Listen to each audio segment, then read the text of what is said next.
ভালোবাসাটা অন্যায় নয়, কিন্তু ভালোবাসার অভিনয় করাটা অন্যায়। আমাদের প্রত্যেকের জীবনে প্রিয় মানুষ থাকে, কিন্তু কিছু মানুষের জীবনে এমন প্রিয় মানুষ থাকে যারা টাইম পাস করার জন্য ভালোবাসে, একটু আনন্দের জন্য জীবন নিয়ে খেলা করে। যে মানুষটা তাকে মন প্রাণ উজাড় করে অন্ধের মতো ভালোবাসে, সেই মানুষটার সাথে খোলা আকাশের নিচে সেই মানুষটার জীবন নিয়ে খেলা করে। যাই হোক, কাউকে ভালোবাসার আগে হাজারবার ভেবেচিন্তে ভালোবাসবেন, কারণ একবার মন থেকে ভালোবাসলে তাকে কখনোই বলতে পারবেন না।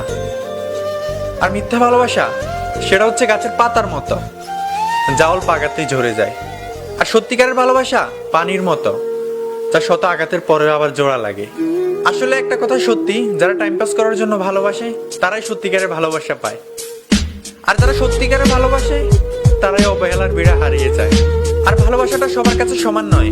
কেউ ভাবে love is just for fun, আবার কেউ ভাবে love is just for time pass, আবার কেউ জীবন